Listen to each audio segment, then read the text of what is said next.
Fast food in America in the 1980s was everywhere. McDonald's golden arches lined every major road. Burger King and Wendy's competed for customers. Taco Bell, Pizza Hut, and KFC expanded into every suburb. Fast food wasn't just convenient, it was part of American culture. The 1980s were peak fast food. Chains were growing rapidly. The food was cheap. Marketing was aggressive. Kids loved it, and parents accepted it. Fast food was woven into weekly routines after soccer practice, on road trips, and for birthday parties. This was before people worried about calories, trans fats, or childhood obesity.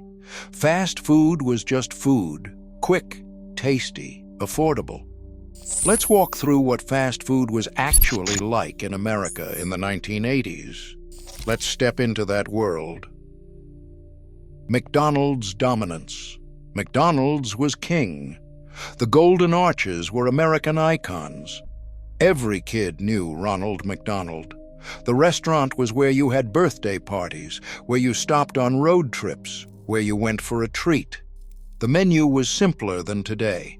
Hamburgers, cheeseburgers, Big Macs, Quarter Pounders, Filet-O-Fish, and Chicken McNuggets, introduced in 1983. French fries and shakes.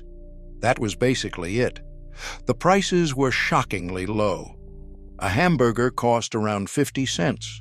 A Big Mac was under $2. You could feed a family of 4 for under $15. Happy Meals launched in 1979 and exploded in the 1980s. The toys were simple, but kids loved them. The boxes had games and puzzles printed on them. Happy Meals cost around $2. The birthday party experience. Having your birthday party at McDonald's was peak childhood in the 1980s. The restaurant had a party room, usually a separate area with tables and decorations. Ronald McDonald or other characters would sometimes appear. The party package included Happy Meals for everyone, a birthday cake, and party favors. Employees would lead games and activities. Kids would play in the Playplace before or after eating. McDonald's birthday parties were standard childhood experiences. Getting invited to one was exciting. Eating fast food with your friends felt special. Playplaces and playgrounds. McDonald's restaurants had outdoor playgrounds in the early 1980s, then indoor playplaces later in the decade. The equipment was metal and dangerous by today's standards. There were high slides, climbing structures, and no safety padding underneath. Kids would beg to play after eating. You would climb through tubes, go down slides, and burn yourself on metal heated by the sun. Parents would sit inside drinking coffee while kids played unsupervised. The Playplace made McDonald's more than just food. It was entertainment. Smoking everywhere. Smoking was allowed in all fast food restaurants. Ashtrays sat on every table. People would smoke while eating, after eating, while their kids played nearby. The smell of cigarette smoke mixed with the smell of French fries. It was just normal. The idea of separating smoking and non-smoking sections did not exist yet. Employees smoked in the back. Drive-thru workers smoked between taking orders. Smoking was part of fast food culture. The ban on indoor smoking was still years away. Styrofoam everything. Fast food came in Styrofoam containers. The Big Mac box, the Quarter Pounder clamshell, the coffee cups, all Styrofoam. The material kept food warm, and it was cheap to produce. The containers squeaked when you opened them. They did not biodegrade. But nobody cared about environmental impact in the 1980s. Styrofoam was convenient, and that was what mattered. McDonald's did not switch to paper packaging until 1990. For the entire 1980s, Styrofoam was standard. The Burger Wars. McDonald's, Burger King, and Wendy's competed aggressively. The advertising was everywhere.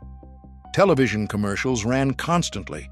Burger King claimed flame broiled was better than McDonald's fried burgers. Have it your way meant customization. Wendy's positioned itself as higher quality, and "Where's the beef?" became a cultural phenomenon in 1984. The competition benefited customers. Prices stayed low. Promotions were constant. Free toys, special meals, and limited-time offerings were common. Drive-thru culture. The drive-thru was becoming standard in the 1980s. Early drive-thrus had crackly speakers. You would pull up, shout your order into the speaker, hope they heard you correctly, and then pull forward to the window. The speaker systems were terrible. Static and distortion made communication difficult. You would repeat yourself multiple times. Sometimes you would get to the window and your order would be wrong. But the convenience was revolutionary. You could get food without leaving your car. Families would use the drive-thru on busy weeknights. Teenagers would cruise through drive-thrus late at night. Working fast food. Fast food jobs were standard teenage employment. You would turn 16, get a job at McDonald's or Burger King, and work after school and on weekends. The work was hot, greasy, and tedious, but it was money. Minimum wage in the 1980s was around $3 to $4 per hour. You would work the register, make fries, flip burgers, and clean bathrooms. The uniforms were embarrassing with polyester shirts and visors, but everyone worked fast food. It was not stigmatized. It was just what teenagers did for spending money. You would smell like French fries after every shift. Wendy's salad bar. Wendy's introduced the salad bar in the late 1970s, and it was hugely popular through the 1980s. An all-you-can-eat salad bar at a fast food restaurant seemed amazing. The salad bar had lettuce, vegetables, pasta salad, pudding, even taco fixings. People would pile their plates absurdly high. The salad bar attracted health-conscious customers while keeping the burgers for everyone else. Other chains tried salad bars. Pizza Hut had one. The salad bar was the 1980s fast food industry trying to seem healthier without actually changing anything. Taco Bell and the Mexican food boom. Taco Bell expanded massively in the 1980s. Americanized Mexican food became mainstream. Tacos, burritos, nachos, all cheap and fast. Taco Bell's menu was simple: hard tacos, soft tacos, bean burritos, nachos, Mexican pizza. Everything cost under $1. You could eat for $2 or $3 total. The food bore little resemblance to actual Mexican cuisine, but Americans loved it. Taco Bell made Mexican food accessible and non-threatening. Pizza Hut in the 1980s was sit-down dining, not just delivery. The restaurants had red roofs and stained glass lamps. You would go there for dinner, not just grab pizza to go. The salad bar was popular. The personal pan pizza launched in 1980. The lunch buffet was a deal, all-you-can-eat pizza for a few dollars. Eating at Pizza Hut felt like an event. The restaurants had waitresses. You would order at the table and wait for your pizza. Pizza Hut was fast food trying to be a real restaurant. KFC buckets and family meals. Kentucky Fried Chicken was the fried chicken solution. The buckets of chicken were for family dinners.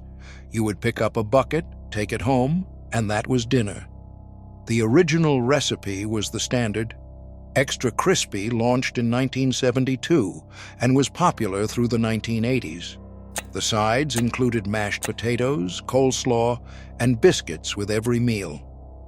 Colonel Sanders was still the mascot. His face was on every bucket. KFC positioned itself as family food. Promotions and toys. Fast food promotions were constant. They included limited-time menu items, toys with kids' meals, and tie-ins with movies and TV shows. McDonald's Happy Meal toys were collectible. Kids would beg to go back to get the next toy in the series. The toys were simple plastic figures, but they mattered to kids. Movie tie-ins were huge. When a blockbuster came out, fast food chains would have promotional meals and toys. Star Wars, E.T., and Batman all had fast food promotions. The food itself. The food in the 1980s fast food scene was simpler than today. Fewer ingredients, more processing, higher fat and sodium. Nobody cared about nutrition labels because they were not required yet. The burgers were thin and greasy. The cheese was processed American cheese. The lettuce was iceberg. But it tasted good, salty, fatty, satisfying. French fries were cooked in beef tallow, which made them taste better than today's vegetable oil fries. The fries were hot, crispy, and addictive.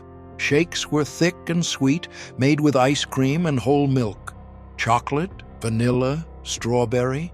The shakes were genuine milkshakes, not the thinner versions many chains serve today.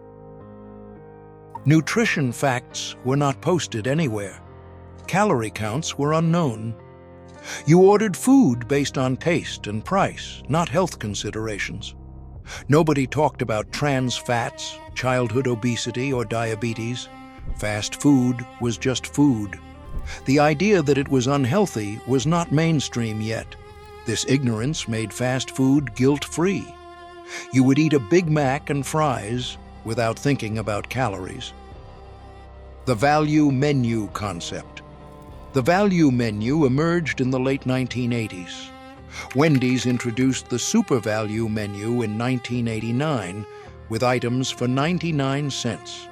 The concept was revolutionary. Cheap food got even cheaper. You could eat for under $2. The value menu attracted budget-conscious customers and made fast food even more accessible. Other chains followed, and the dollar menu became standard. Regional chains. Regional fast food chains thrived in the 1980s. White Castle in the Midwest, In-N-Out in California, Whataburger in Texas, Bojangles in the South. These restaurants had a clear regional identity. These chains had local identity and loyal followings. They competed with national chains by offering something different, and local pride meant supporting neighborhood favorites.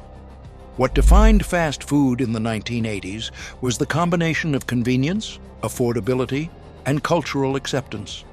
Fast food was not a guilty pleasure. It was just normal food that happened to be fast. Prices were so low that eating out could compete with cooking at home. Convenience let busy families feed everyone quickly. Marketing made fast food especially appealing to kids. The 1980s came before broad health awareness changed fast food, before nutrition labels, before trans fat bans, before calorie counts on menus. Fast food was unapologetically unhealthy, and most people did not worry. For people who experienced fast food of the 1980s, the memories are specific. The taste of McDonald's fries cooked in beef tallow, the squeak of Styrofoam containers, the smell of cigarette smoke mixed with burgers, birthday parties with Ronald McDonald. The 1980s were the peak of fast food, before health consciousness, before environmental concerns, before digital ordering. Just cheap food, aggressive marketing, and American culture embracing convenience above everything else.